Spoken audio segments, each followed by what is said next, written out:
හෝ පොඩ්ඩක් නවතින්න. මේ පාර ඕලෙවල් එක්සෑම් එකට ඔයාට තියෙන්නේ මේ වගේ අවුලක්ද? ඒ කියන්නේ එක්සෑම් එක පොඩ්ඩක් ප්‍රශ්නයක් ගණන් මොකද්ද මම කරන්න කියලා පොඩි ප්‍රශ්නයක් තියෙන. ඒ කියන්නේ එකපාරම ඔක්කොම කොහොමද මම රිවිෂන් කරගන්නේ? රිවිෂන් කොහොමද මම කරගන්නේ? ඒ වගේමයි කොහොමද මම මෙච්චර ගොඩකට පේපර් වලට උත්තර ලියන්නේ? පේපර් වලට මම උත්තර ලියන්නේ කොහොමද? ඒවා ලියන්න මේවා කරන්න මට දැනුමක් ගණිතය ඇත්තරම තියෙනවද? අන්න මේ වගේ ලොකු ප්‍රශ්නක නම් ඔයා ඉන්නේ. මෙන්න එකට විසඳුම මොකද්ද? මං ගෙනාවා පුංචි වැඩක්. මගේ ගාව තියෙන වීඩියෝ ටික මං ඔයාලට දෙන්නම්.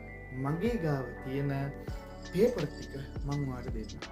PDF විදිහට දෙන්නම්. මගේ ගාව තියෙන ටියුට් ටික මං ඔයාලට දෙන්නම් පිළිවෙලට හදලා.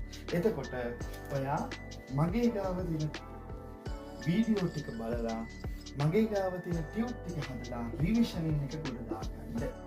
රිවිෂන් එක ගොඩ දාගන්න. ඔක දවස් 3-4න් කරන්න පුළුවන් පුංචි ලස්සන වැඩක්. ඒ වගේමයි මගේ ගාව තියෙන වීඩියෝ ටික බලලා මම දෙන පේපර් චුට්ට හදලා ඔයා පේපර් වලින් ඉනිසරේ ගොඩ දාගන්න බලන්න. බය වෙන්න එපා. මෙන්න ඔයාට ලස්සන ක්‍රමයක්. මේ කෙටි කාලේ මේ වගේ ටික කරලා රිවිෂන් එක වීඩියෝ එකක් හිමින්සරේ බලලා රිවිෂන් ටිකක් කවර් කරගෙන මෙන්න මේ පේපර් එකකට පුළුවන් තරම් ලස්සනට උත්තර දීලා ඔයාගේ S එකක් තිබ්බනම් C එකක් බවට පත් කරගන්න පුළුවන්. ෆේල් වෙලා හිටියොත් S එක හිමින්සරේ ගන්න පුළුවන්. එකතු වෙන්න මෙන්න මේ පහලින් දක්වන WhatsApp මගේ නම්බරයට ටක් ගාලා දාන්න නමයි ඇඩ්‍රස් එකයි මම ඔයාලට සියලුම විස්තර ටික දෙන්නම්.